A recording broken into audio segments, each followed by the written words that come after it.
자, 여러분, 지난 한 주 동안 여러분들이 책임 맡은 일들에 대해서 남들에게 미루거나 떠넘기거나 도망치지 않고 끝까지 잘 감당해 보셨습니까? 어떠셨습니까? 가끔 보면 분명히 자기가 해야 할 일임에도 불구하고 남들에게 미루거나 책임을 떠넘기려고 할 때가 있습니다. 나는 잘못한 것이 없고 다 남들 탓으로 돌리려고 하는 나쁜 습관들이 있어요.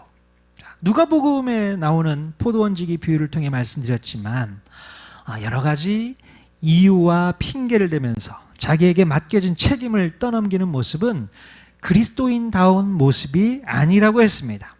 오히려 우리 그리스도인들은 십자가에 달리신 예수님처럼 모든 책임을 끌어안고 주도적인 자세를 가지고 사는 것이 필요하다고 했어요.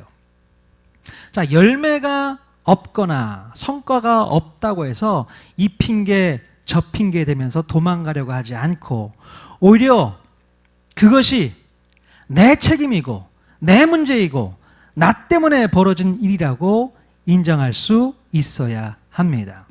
자, 그런데 많은 사람들이 자기에게 맡겨진 책임을 끝까지 지키지 못하고 피해서 도망가려고 할 때가 많아요. 우리 지난주에도 살펴봤지만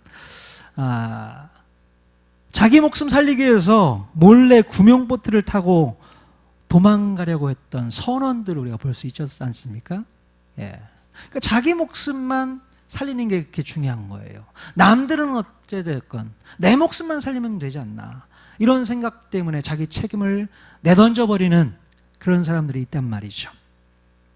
자, 그런데 지난주에요, 제가 이 말씀을 전해놓고서 바로 몇 시간 뒤에 제가 다른 분에게 제 책임을 떠넘기는 그런 사건이 발생했습니다. 바로 그 사건이 일명 비둘기 난동 사태라고 이름을 붙여보았습니다. 어떤 일이 있었는가? 제가 지난주 설교하기 전날이었어요. 토요일이었지 않습니까? 토요일 날 이상한 소리가 나서 제가 예배당을 나와 봤는데 뭐가 천장에서 걸어다니는 소리가 들리는 거예요. 그리고 화장실에 갔더니 또 화장실에서 막 걸어다니는 겁니다. 짐승이 들어왔나 싶었어요. 소리를 잘 들어보니까 비둘기인 것을 눈치챌 수 있었습니다. 가끔 이 환기구를 통해서 비둘기가 놀러 들어오곤 했었거든요. 근데 더 깊이 들어온 거예요, 비둘기가.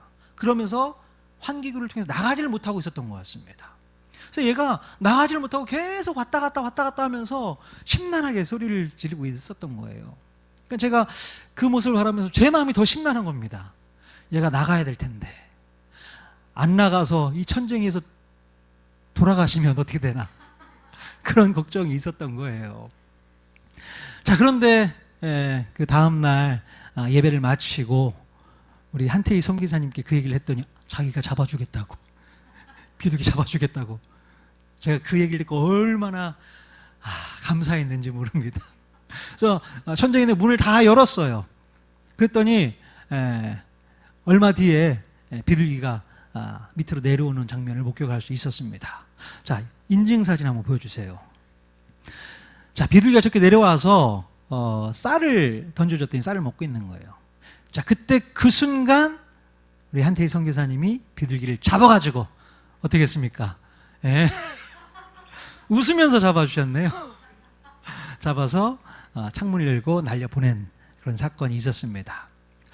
제가요, 너무 호들갑을 떨었어요, 그때. 저는 비둘기 절대 못 잡는다고. 제발 우리 선교사님이 잡아주셔야 된다고. 근데 선교사님이 끝까지 잡아주셨어야 되는데 바쁜 일이 있어가지고 나가야 한다는 거예요. 아니, 저렇게 놔두고 어떻게 나가십니까? 꼭 잡아주셔야죠. 가셔야 된답니다. 뒷일은 제가 한다는 거예요. 그래서 제가 무척 당황스러웠었는데 다행히 선교사님이 가시기 전에 비둘기를 잡을 수 있어서 너무나도 다행이었다 생각이 들어요. 제가 할 일이었는데 그거를 떠넘기는 거예요. 나는 저거 절대 못해. 나는 할 수 없어. 선교사님이 해주셔야 됩니다. 그렇게 떠넘겼던 모습을 제가 생각하면서 좀 전에 설교했던 내용은 완전히 다르네. 그런 생각을 하면서 회개했었습니다. 막 도망가고 싶었어요, 저는 진짜. 어떻게 하나. 저는 비둘기를 잡을 자신이 없었거든요. 자, 그런 모습 속에서 제 자신을 돌아볼 수 있었고, 또 우리가 어떤 모습 속에서 이런 모습으로 책임을 회피하고 도망갈 수 있겠구나, 그런 생각을 해보게 되었습니다. 여러분, 그런 모습은 이제 더 이상 가지면 안 되겠습니다. 혹시 비둘기가 들어오면 제가 이제는 잡겠습니다. 아멘. 그럴 일이 없거든요. 확실하게 못 들어오게 막아놨으니까. 자, 여러분 옆에 사람들에게 한번 이렇게 인사했으면 좋겠습니다. 도망가지 맙시다. 끝까지 책임집시다. 예, 도망가지 말고 끝까지 책임지는 여러분들 모두가 다 되었으면 좋겠습니다. 276명이 승선하고 있던 이 알렉산드리아 배는요, 그레데 섬 근처에서 유라굴로 광풍을 만나 수일 동안을 바다에서 표류하게 되었습니다. 배에 타고 있었던 사람들은 죽음의 공포를 느끼면서 모든 것을 다 내버려야 했지요. 자, 심지어 마지막 남겨놓은 구명보트까지 그 메어놓은 줄을 끊어 내버리게 됩니다. 자, 그러나 다행히 배는 한 섬에 걸리게 되었고, 사람들은 차가운 바다에 뛰어내려서 맨손으로 헤엄치거나 또 부유물에 의지해서 안전하게 육지로 오를 수 있게 되었습니다. 자, 그들이 극적으로 도착한 섬은 바로 멜리데라는 섬이었습니다. 이 멜리데라는 말의 뜻이 피난처라는 뜻이에요. 아까 우리 찬양이 있었죠. 피난처 대신 예수님. 바로 이 멜리데, 피난처, 이 섬에 그들이 도착하게 되었습니다. 우리 지도를 한번 보여주세요. 어디에 있는 섬인가? 여러분 보이십니까? 빨갛게 제가 표시를 해 두었는데 바로 그 옆에가 이탈리아예요. 그리고 저쪽 오른쪽 중앙에 있는 섬이 바로 그레데 섬입니다. 저 그레데 섬에서 한 800km 정도 떨어져 있던 곳이 바로 이 멜리데 섬이거든요. 눈에 보이지도 않는 작은 섬에 도착하게 된 것입니다. 자, 이 멜리데 섬은 이탈리아 반도 남쪽에 위치한 섬으로서요, 요즘에는 몰타라는 이름으로 알려져 있습니다. 몰타 섬이에요. 이 멜리데 섬은 그레데 섬의 그 미항에서부터 800km 정도 떨어진 곳이었는데, 그러니까 이 알렉산드리아 배는요 14일 동안 800km를 흘러와서 이 멜리데에 도착하게 되었던 것입니다. 바로 바울이 그 전에 예언했었죠. 그 예언이 이루어진 겁니다. 자, 사도행전 27장 26절에 이런 말씀이 있어요. 같이 한번 읽어보겠습니다. 시작. 그런즉 우리가 반드시 한 섬에 걸리리라 하더라. 네. 바울은요, 두려움에 떨고 있던 사람들에게 안심하라라고 권면하면서 반드시 한 섬에 걸리게 될 것이라고 확신을 심어주게 되었습니다. 자, 그런데 정말로 이 알렉산드리아 배가 멜리데 섬에 걸리게 되어서 276명 전원이 안전하게 구조를 받을 수 있게 되었던 것이죠. 하나님께서 바울에게 약속하신 것을 신실하게 지키셨음을 알 수 있게 됩니다. 자, 여러분, 조금 전에 이 지도를 통해서 보았지만 이 멜리데 섬의 크기가 어땠습니까? 엄청나게 큰 섬이었습니까? 우리 인도네시아가 기도했는데 인도네시아가 섬인 거 아시죠? 엄청나게 큰 섬이었어요. 그거에 비하면 멜리데는 섬도 아니죠. 그냥 점이라고 할 수 있는 거예요. 그러니까 우리나라의 강화도보다 조금 더 크다고 합니다. 여러분 강화도 가보셨죠? 그 섬보다 조금 더 큰 섬이 바로 이 멜리데 섬이에요. 자, 그렇다면 이 알렉산드리아 배가 망망대해에서 표류하다가 이 멜리데 섬에 걸리게 되는 것이 쉬운 일일까요? 어려운 일일까요? 어려운 일입니다. 배 한 척이 광풍에 이끌려서 이 섬을 스쳐 지나갈 확률이 얼마나 될까요? 거의 0%입니다. 그럴 확률이 거의 없어요. 자, 그렇다면 이렇게 된 것이 우연일까요? 필연일까요? 예, 당연히 저는 우연이 아니라고 생각해요. 무조건 저는 이것은 필연이라고 생각을 합니다. 이것은 하나님께서 계획하시고 섭리하셔서 이 섬에 걸리게 하셨다고 말할 수밖에 없습니다. 아마도 하나님께서는 태초부터 예정하셔서 바울이 탄 배가 이 멜리데 섬에 도착할 수 있게 하셨을 것이라고 저는 생각을 합니다. 그리고 76명 전원이 바다에서 죽지 않고 다 구원받도록 계획하셨다는 것이지요. 여러분, 이 망망대해의 광풍 속에서 극적으로 구원받은 276명 중에 하나님의 이런 놀라운 계획과 섭리를 몇 명이나 이해하고 또 인정을 하고 있었을까요? 아마도 바울 일행을 제외한 대부분의 사람들은 그냥 운 좋게 살았다고 생각했을 것입니다. 자, 그러나 여러분, 그들이 구원받은 것이 정말 운이 좋았기 때문이었을까요? 운이 좋아서 살아난 것이겠습니까? 그냥 우연히 바람에 밀려와서 정말 운 좋게 살 수 있었던 것일까? 여러분, 그들은 절대로 운 좋은 사람들이 아니었어요. 그들은 운이 좋았던 것이 아니라 바로 하나님의 강권적인 은혜를 경험했던 것입니다. 하나님의 은혜를 경험한 것이죠. 하나님의 주도적이고 필연적인 은혜가 아니었다면 그들은 결코 그 광풍 속에서 살아남을 수 없었을 것입니다. 그럼 하나님의 은혜를 어떻게 우연히 따낸 행운이라고 말할 수 있겠습니까? 구별하셔야 돼요. 하나님의 은혜, 우연히 벌어진 일, 구별하셔야 됩니다. 우리 크리스찬들, 우리 그리스도인들은 모든 것이 다 하나님의 은혜라는 것을 기억하셔야 됩니다.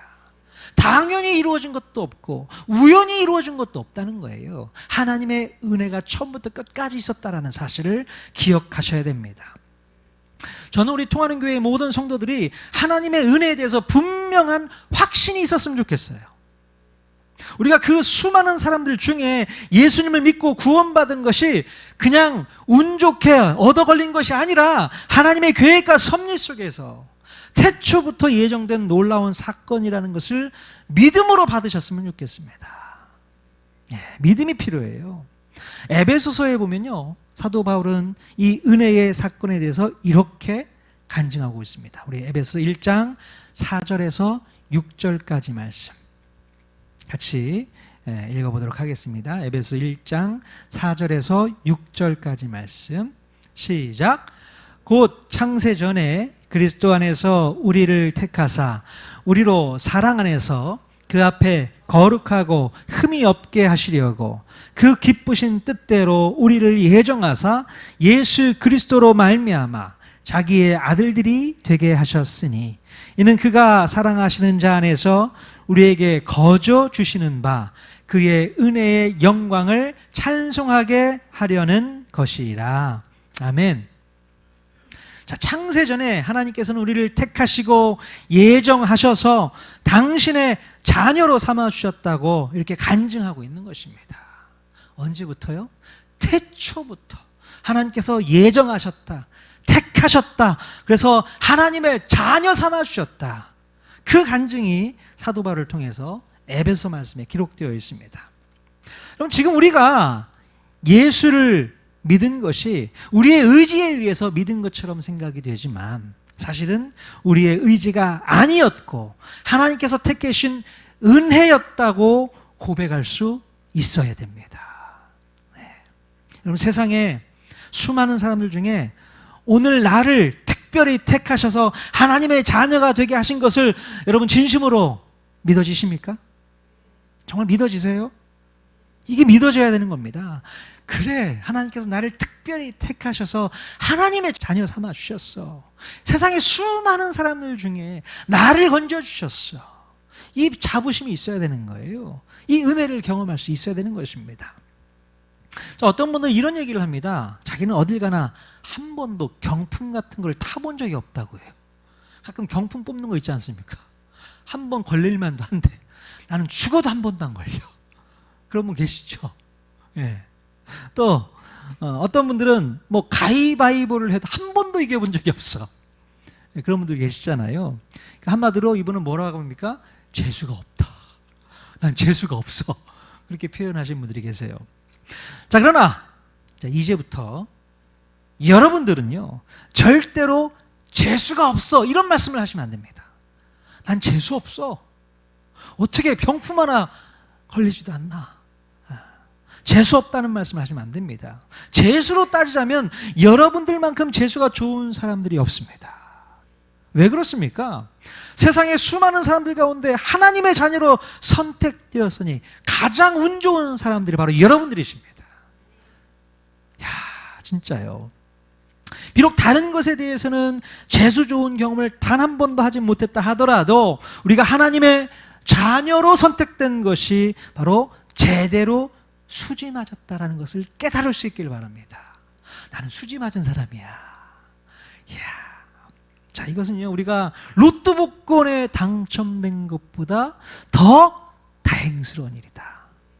정말 그렇게 생각하세요? 진짜요?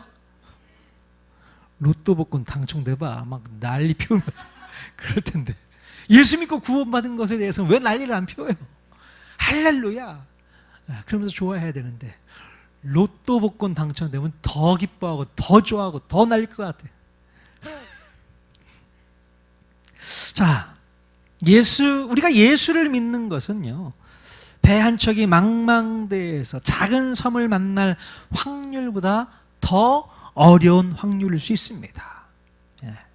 우리는 그 어려운 확률을 뚫고 예수님을 믿게 된 은혜를 받은 사람들인 줄로 믿습니다.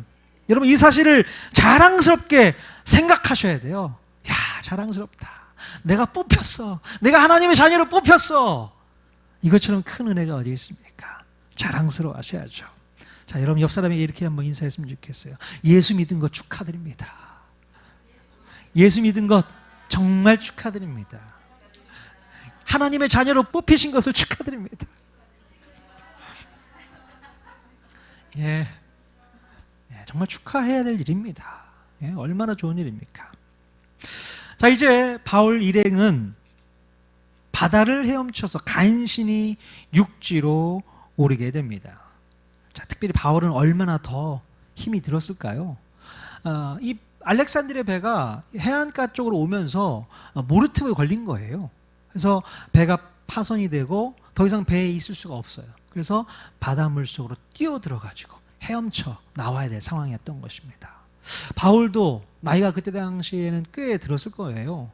그 연세가 많으신 바울이 그 차가운 바다에 뛰어들어서 헤엄을 쳤거나 아니면 다른 어떤 부유물을 잡고 헤엄쳐 건너왔겠죠. 그날이 또 날씨가 좋지 않았다고 성경에 기록되어 있습니다. 겨울이라 날이 많이 찼어요. 자, 그런데 이 멜리데 섬의 원주민들이 이 조난당한 사람들을 위해서 따뜻하게 불을 피워서 영접해 주었던 것입니다. 자, 사도행전 28장 2절 말씀 같이 한번 읽어보겠습니다. 시작. 비가 오고 날이 참해 원주민들이 우리에게 특별한 동정을 하여 불을 피워 우리를 다 영접하더라. 네, 얼마나 감사한 말입니까? 바닷물에 젖은 몸을 녹일 수 있도록 불을 피워준 원주민들을 만난 것도 우리가 감사하지 않을 수 없을 것 같아요. 저는요, 우리 통하는 교회의 성도들이 바로 이런 마인드를 가졌으면 좋겠어요. 간신히 구원받은 사람들을 위해 따뜻하게 불을 지펴줄 수 있는 그런 사람들이 되었으면 좋겠습니다. 이제 막 죽음을 피해 어렵게 구원받은 사람들에게 사랑의 불씨로 얼어있는 가슴을 녹여줄 수 있다면 얼마나 좋을까요? 예.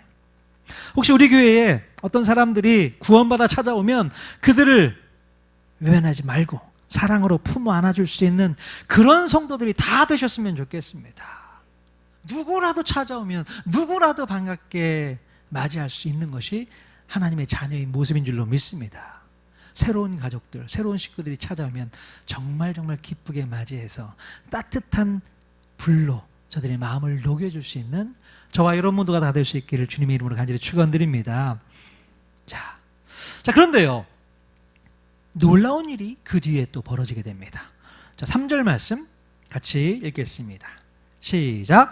바울이 나무 한 묶음을 거두어 불에 넣으니 뜨거움으로 말미암아 독사가 나와 그 손을 물고 있는지라. 와우. 자, 바울이 불에 나무를 넣다가 그만 독사에게 손을 물리는 일이 발생하게 됩니다. 원주민들은 독사에 물린 바울을 보면서 분명히 죽을 것이라고 생각을 해요. 야, 독사에 물렸으니 전 죽겠네, 이렇게 생각을 했을 겁니다. 자, 그런데 놀라운 것은요, 독사에 물린 바울에게 아무런 일도 일어나지 않았다는 거예요. 야, 이상하다. 왜 안 죽지? 아무 일이 일어나지 않았습니다. 자, 그랬더니 원주민들이 이번에는 뭐라고 생각을 했는가? 6절 말씀 읽겠습니다. 시작. 그들은 그가 붙든지 혹은 갑자기 쓰러져 죽을 줄로 기다렸다가 오래 기다려도 그에게 아무 이상이 없음을 보고 돌이켜 생각하여 말하되 그를 신이라 하더라. 신이라 하더라. 자, 원주민들은요, 독사에 물려도 죽지 않는 바울을 보고 뭐라고 했다고요? 하늘에서 온 신 아니야? 그렇게 오해를 하게 됩니다. 자, 웬만한 사람 같으면 당연히 죽어야 마땅한데 독사에 물려도 죽지 않는 걸 보니 이 사람은 분명히 하늘에서 내려온 신이 분명해, 이렇게 생각을 했다는 거예요. 자, 물론 바울은요, 예전에 1차 전도 여행 때에 루스드라에서 있었던 일처럼 자기는 신이 아니라고 설명하면서 원주민들에게 분명히 복음을 전했을 것입니다. 여러분 기억하시죠? 1차 전도 여행 당시 루스드라 지역에서 복음을 전할 때에 나면서부터 걷지 못했던 장애인이 있었는데 바로 사도 바울이 그를 고쳐주잖아요. 그랬더니 주변에서 사람들이 몰려들면서 바나바와 바울을 뭐라고 얘기합니까? 예, 신이다, 제우스다, 헤르메스다, 이렇게 얘기를 하는 것을 볼 수 있었잖아요. 그 얘기를 듣던 바울이 노발대발하면서 아니다, 나는 여러분과 똑같은 사람이다, 우리가 무슨 신이냐, 그렇게 얘기했던 장면이 기억이 나는데요. 바로 오늘 이 말씀 속에서도 바울은 그들에게 자기가 신이 아니고 여러분과 똑같은 사람입니다, 그런 얘기를 하면서 복음을 전할 수 있는 기회를 얻었던 것이 아닐까 싶습니다. 여러분, 마가복음을 쓴 마가 잘 아시죠? 아마도 이 마가는요, 나중에 이 마가복음서를 쓸 때에 바로 이 사도행전에 기록된 이 사건을 기억했던 것 같아요. 예수님께서 했던 말씀이기도 하신데요. 자, 마가복음 16장 17절에서 18절까지 말씀 같이 한 목소리로 읽어보겠습니다. 시작. 믿는 자들에게는 이런 표적이 따르리니 곧 그들이 내 이름으로 귀신을 쫓아내며 새 방언을 말하며 뱀을 집어 올리며 무슨 독을 마실지라도 해를 받지 아니하며 병든 사람에게 손을 얹은즉 나으리라 하시더라. 아멘. 여러분, 이 말씀을 꼭 외워두셨으면 좋겠습니다. 네. 예수님을 믿는 저와 여러분들에게도 이런 표적들이 따르기를 주님의 이름으로 간절히 축원드립니다. 바울에게만 이런 표적이 따른다고요? 아니요. 믿는 사람들 모두에게 이런 표적이 따른다고 얘기하고 있습니다. 귀신을 쫓아내고 새 방언을 말하게 되고 뱀을 집어 올리며 무슨 독을 마실지라도 해를 받지 않고 또 병든 사람에게 손을 얹으면 낫게 되는 놀라운 기적의 역사, 바로 예수 믿는 저와 여러분들을 통해서 나와야 될 줄로 믿습니다. 아멘. 성경에 기록되는 얘기지 뭐 그렇게 그냥 치부하지 마십시오. 오늘날에도 저와 여러분들에게 바로 이런 표적들이 나올 수 있을 줄로 믿습니다. 믿음으로 도전하시는 거죠. 예. 자, 그런데 이 놀라운 소식, 놀라운 소식이죠. 뱀에 물렸는데도 살아났지 않습니까? 이 소식을 들은 멜리데 섬의 가장 높은 지위를 갖고 있었던 보블리오라는 사람이 이 소식을 듣게 됩니다. 이 보블리오는요, 바울 일행을 자기 집으로 영접을 하게 됩니다. 그리고 사흘 동안 친절하게 섬기게 되죠. 자, 물론 여기서 바울 일행이란 뭐 276명 전체를 말하는 건 아니고요. 바울과 또 누가와 또 아리스다고 정도였을 것이라고 생각되어집니다. 그들이 이 보블리오 집에서 사흘 동안 머물러 있을 때에 무슨 일이 있었을까요? 그냥 잘 먹고 대접받으면서 있었을까요? 당연히 바울은 이 보블리오의 집에서 보블리오와 그 가족들에게 복음을 전했을 것이라는 생각을 해보게 됩니다. 그렇지 않겠습니까? 자, 물론 보블리오와 가족들은 난생 처음 듣는 이 복음에 대해서 반신반의했을 거예요. 에이, 설마 그럴 일이 있겠어? 어떻게 죽은 사람이 다시 부활해 살아날 수 있어? 예수님 얘기를 들으면서 그런 반신반의 하지 않았겠어요? 자, 그런데요, 또 다시 놀라운 일이 발생하게 됩니다. 바로 보블리오의 부친, 보블리오의 아버지가 열병과 이질에 걸려서 병상에 누워 있었던 거예요. 당연히 바울은 어떻게 했습니까? 누워있는 보불료의 부친에게 들어가서 기도해주고 안수하게 됩니다. 그러면서 그 병을 완전히 고쳐주게 되는 놀라운 역사를 또 보여주게 되죠. 자, 그러면서 이 보불료와 이 보불료 가족들이 정말 예수님을 믿게 되는 놀라운 역사가 분명히 있었을 거예요.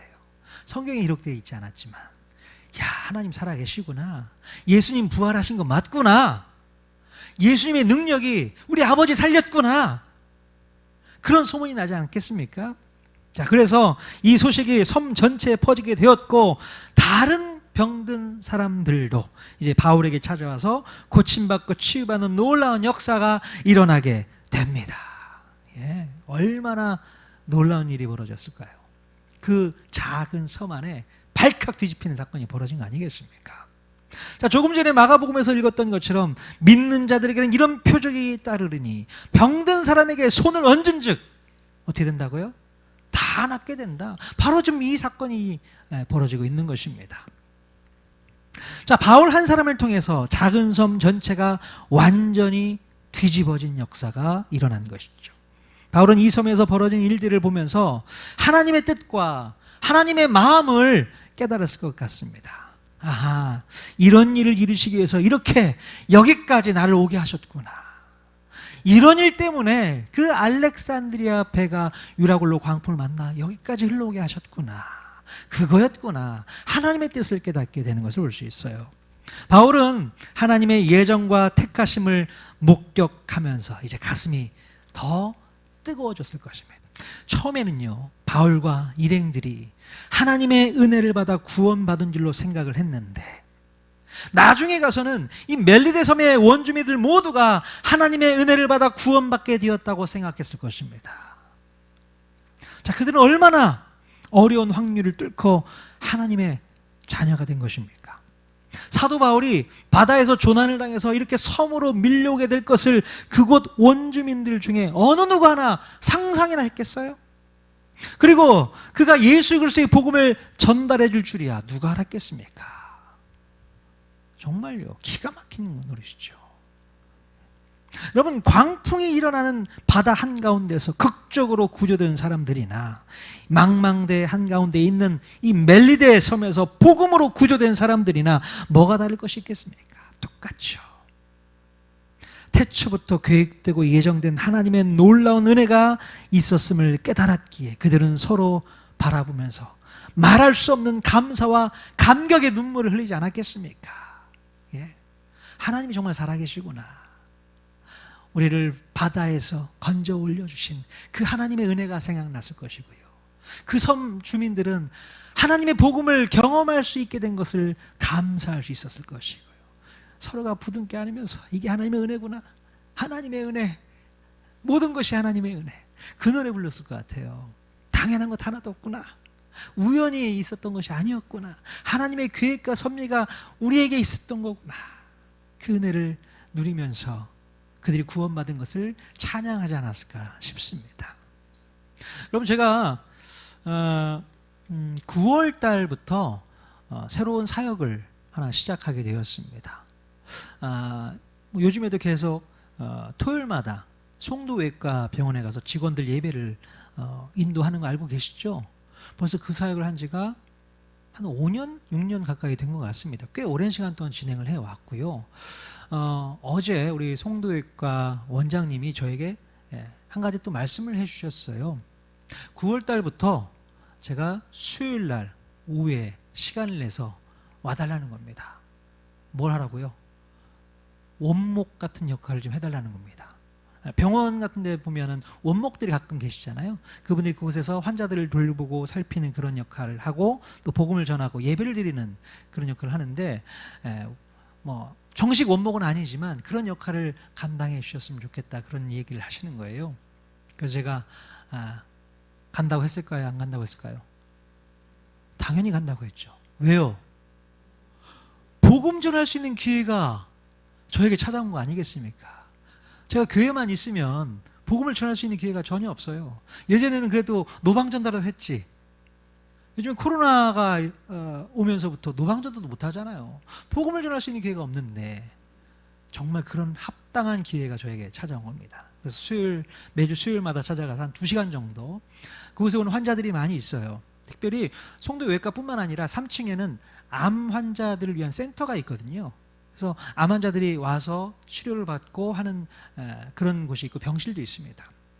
바로 그들에게 복음을 전할 수 있는 기회가 생긴 겁니다. 그리고 또 그 병원에 있는 간호사님들, 또 예수 믿는 간호사들도 있고 아직 믿지 않은 간호사들도 있고 그들에게도 상담도 해주면서 하나님 말씀을 증거할 수 있는 기회가 생겼던 것이죠. 하나님께서 왜 저에게 그런 기회를 주셨던 것일까요?